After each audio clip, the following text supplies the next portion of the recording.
What if it told you that the key to living a truly meaningful and fulfilled life was given to us over 2,000 years ago? And it's not in a self-help book or motivational speech, it's in the words of Jesus himself. The Sermon on the Mount is more than just ancient wisdom. It's a revolutionary guide for living in a chaotic world.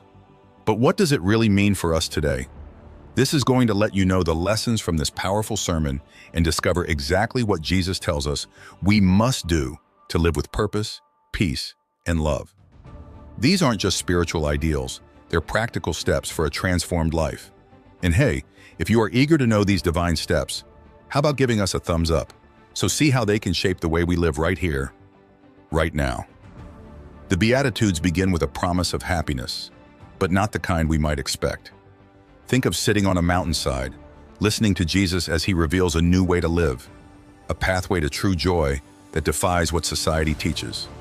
This moment, known as the Sermon on the Mount, opens with 8 simple yet profound statements that seem to flip the world upside down. But these aren't just nice sayings, they're life-changing principles that lead to a deeper, more fulfilling life. Let's start with the very first beatitude. Blessed are the poor in spirit, for theirs is the kingdom of heaven. What does that really mean? Jesus is teaching us that true happiness begins with humility. It's not about having everything, but about recognizing our need for something greater than ourselves.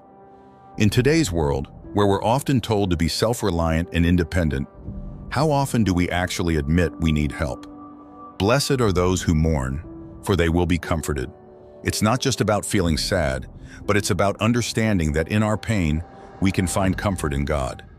Think about how, in moments of grief, a deeper sense of peace can emerge when we turn to faith. And what about, blessed are the meek, for they will inherit the earth. The meek aren't weak, and they are gentle, patient, and willing to trust in God's plan. In a world that often celebrates pride and power, could humility actually be the secret to true strength? Jesus goes on, blessed are those who hunger and thirst for righteousness, for they will be filled. This isn't about physical hunger, but all about a deep desire to do what's right. Imagine the kind of fulfillment that comes when you strive for justice, fairness, and living a life aligned with God's will. Are we craving what really matters? Blessed are the merciful, for they will be shown mercy. Mercy is about forgiveness and compassion, something we often overlook. When we show mercy to others, we experience a release of our burdens. Can you think of a time when forgiving someone brought you unexpected peace? The Beatitudes also say, blessed are the pure in heart, for they will see God. This is about living with integrity and sincerity, without hidden motives. Blessed are the peacemakers, for they will be called children of God. Peace isn't just the absence of conflict, and it's actively working to bring harmony into the world. Are we doing enough to promote peace in our families, communities, and workplaces? Finally, Jesus says, blessed are those who are persecuted for righteousness' sake, for theirs is the kingdom of heaven. Standing up for what's right can be hard, especially when it leads to rejection or suffering. But this beatitude reminds us that enduring hardship for a good cause brings us closer to God's kingdom. After laying out the pathway to true happiness in the Beatitudes, Jesus turns to something even more personal, our role in the world. He calls us to be the salt of the earth and the light of the world. But what does that really mean? In ancient times, salt was incredibly valuable. It wasn't just a seasoning, but a preservative. Salt kept food from spoiling, preserving it for longer use. When Jesus says we are the salt of the earth, he's reminding us of our role in preserving goodness in the world. It's about bringing flavor, not just to food, but to life itself. Think about how a pinch of salt changes a dish. It enhances and brings out the best. We are called to do the same, to bring out the best in others and the world around us. But here's the challenge. Jesus warns, if the salt loses its saltiness, how can it be made salty again? In other words, if we lose our purpose, we lose our impact. As Christians, we are meant to stand out, to lead by example, and live in a way that reflects God's love. What's your take on the same? Next, Jesus says, we are the light of the world. Light, by its nature, shines and brings clarity. It guides people in the darkness. Just as a city on a hill can't be hidden, our actions should shine in a way that others notice. But it's not about showing off. It's about illuminating the path for others. Light brings hope, and that's what we are called to do. Bring hope into dark places. Our lives should reflect God's love, grace, and kindness, showing others the way. Being salt and light comes with responsibility. It's not just about living for ourselves, but living in a way that influences others positively. We are called to lead by example, whether that's being kind when it's difficult, standing up for what's right, or showing mercy and love to those who need it most. In a world that often values power and success over humility and kindness, being salt and light can sometimes feel like going against the current. But that's exactly what makes it so powerful. How can we be salt and light in modern times? It doesn't have to be something grand. It could be as simple as showing kindness to a neighbor, offering a listening ear to a friend in need, or standing up against injustice when we see it. It's about doing the right thing, even when no one is watching. Are we bringing light to our surroundings, or are we letting the darkness take over? Ultimately, being the salt of the earth and the light of the world is about living in a way that makes a difference. Jesus is calling us to step up, to be the flavor that brings out goodness and the light that leads others to hope. Right after calling us to be the salt and light of the world, Jesus dives into something deeper, and that's our hearts. He didn't come to throw away the law, but to fulfill it by focusing on more than just actions. It's all about what's going on inside. You see, the law told people not to steal or kill, but Jesus says it's not just about the rules. It's about love, intention, and what's truly in our hearts. Take anger, for example. It's not enough to avoid hurting someone physically. Jesus teaches that holding on to anger can be just as destructive. It wears you down, affects your peace, and strains relationships. Instead of letting anger eat away at us, Jesus encourages reconciliation, making peace with those we've clashed with. Can you imagine how freeing that would be? Then, there's the matter of lust. It's easy to think that as long as we're not acting on wrong desires, we're in the clear. But Jesus says it starts in the heart. Lust can take root in our minds, leading to unhealthy thoughts and actions. Jesus calls us to a higher standard as purity of thought, not just purity of action. It's challenging, especially in today's world where temptation is everywhere. But keeping a pure heart builds our moral strength and shapes who we are. Are we guarding our thoughts or letting them drift toward things that pull us away from what's right? Jesus also talks about the importance of being honest.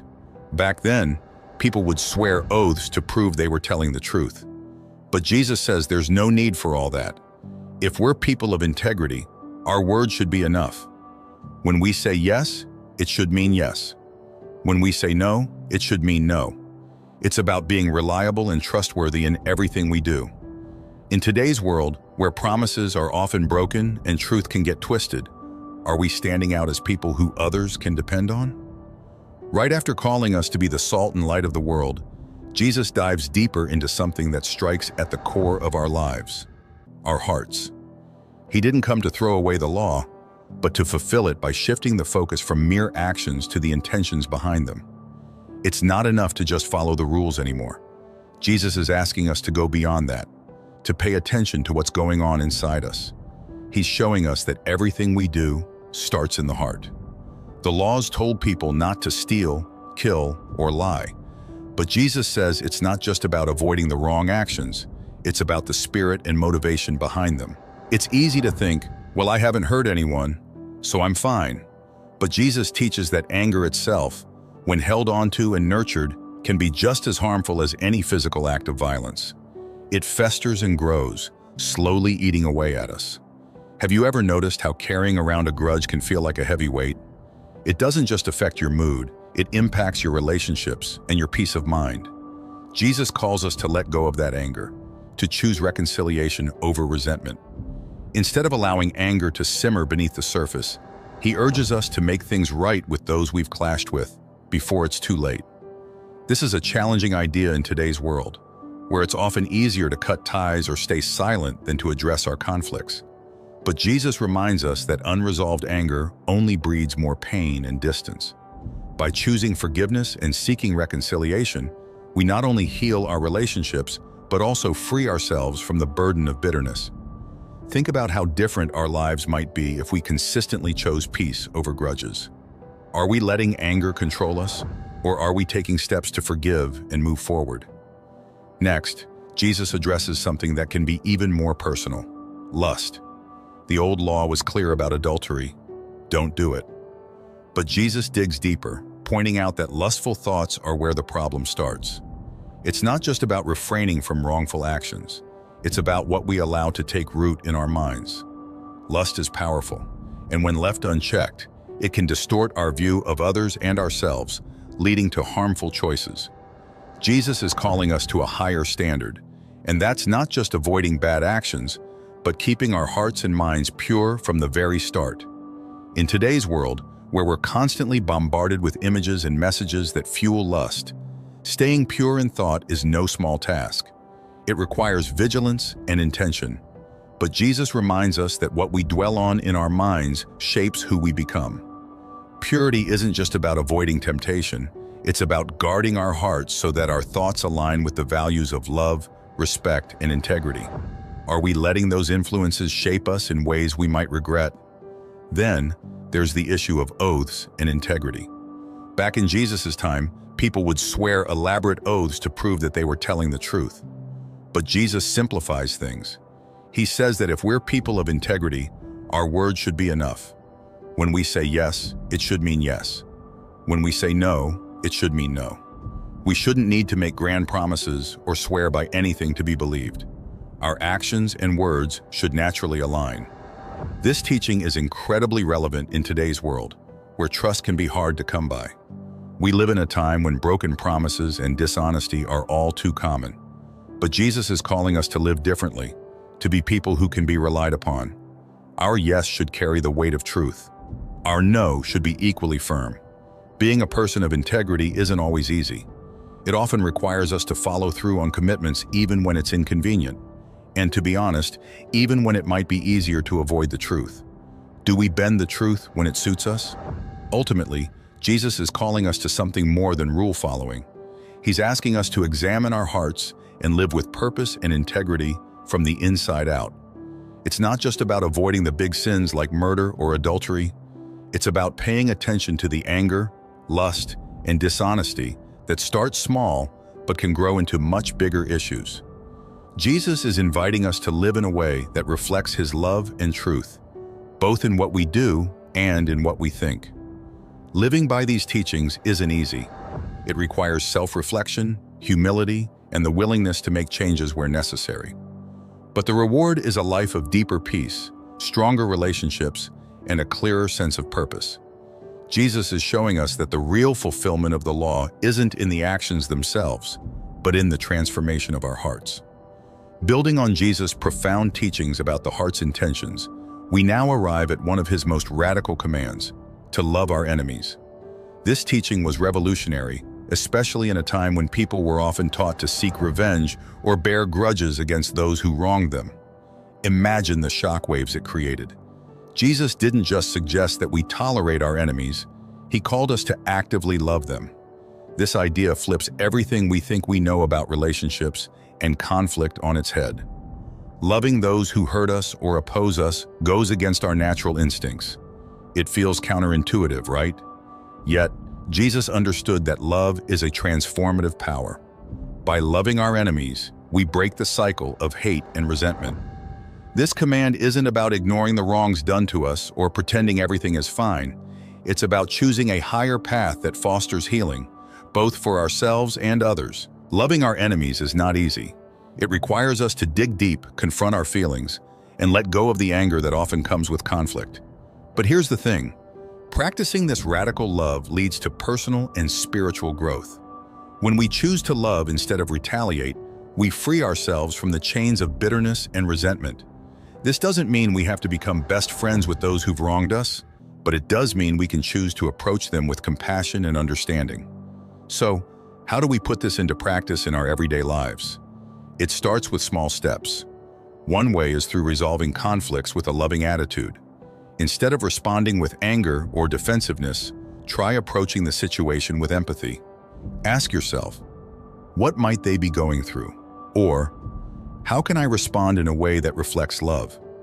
This shift in perspective can change the tone of a conversation and open the door to healing. Another powerful way to apply this teaching is through forgiveness. Forgiving someone doesn't mean condoning their actions or saying it was okay. It's about releasing the hold that anger has on us. When we forgive, we are choosing to let go of the hurt and move forward. It's not always easy, but it's a crucial step in loving our enemies. Think about someone who has hurt you. What would it look like to let go of that hurt and offer forgiveness? Additionally, you can express love for your enemies through acts of kindness. This might feel strange at first, but doing something nice for someone who has wronged us can shift our perspective and soften our hearts. It could be as simple as sending a friendly message or offering help when they're in need. These small gestures can pave the way for deeper understanding and reconciliation. Finally, prayer is a powerful tool. When we pray for our enemies, we invite compassion into our hearts. It's hard to stay angry at someone when we're asking for their well-being. Prayer shifts our focus from our grievances to their humanity, reminding us that they too are on their own journeys. So, as we navigate life's challenges, let's remember that loving our enemies is a radical command that invites us into a deeper understanding of ourselves and others. It's a call to rise above our instincts and choose love over hate. Continuing from Jesus' radical command to love our enemies, we now find ourselves in another transformative teaching. Do not worry. In a world filled with uncertainties and pressures, this message is a breath of fresh air. Jesus invites us to trust in God's provision rather than being consumed by worry about our material needs. Think about it. How often do we find ourselves caught in a whirlwind of anxiety about what we lack? Whether it's financial concerns, job security, or simply keeping up with the demands of daily life, worry can easily take over our thoughts. But Jesus gently reminds us that worrying does not change our circumstances. Instead, he encourages us to shift our focus from our worries to our trust in God. Jesus points out how nature reflects God's provision. He talks about the birds of the air and the lilies of the field, explaining how they don't toil or spin, yet God cares for them. If he looks after these simple creations, how much more will he provide for us, his beloved children? This perspective helps us realize that we are not alone in our struggles. God is aware of our needs and wants to take care of us.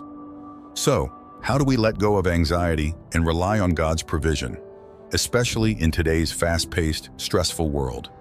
Here are a few practical ways to embrace this teaching. First, practice gratitude. When we focus on what we're thankful for, it shifts our mindset away from what we lack. Start a gratitude journal where you jot down a few things you appreciate each day. This simple practice can remind us of God's blessings, making it easier to trust Him with our needs. Another helpful step is to create space for prayer. Set aside time each day to bring your worries to God. Talk to Him about what's on your mind, and let go of the burden you've been carrying. Prayer isn't just about asking for help. It's about building a relationship with God and finding peace in His presence. When we share our worries with Him, we can experience the relief that comes from knowing we're not facing our challenges alone.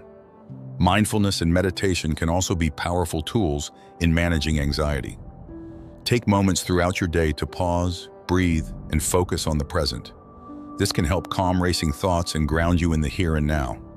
Reflect on scripture passages that remind you of God's provision, such as Philippians 4 verse 19, which assures us that God will meet all our needs according to His riches. Additionally, surround yourself with supportive community. Sharing your worries with trusted friends or family can lighten your load. Sometimes, just talking about what's bothering us can bring clarity and relief.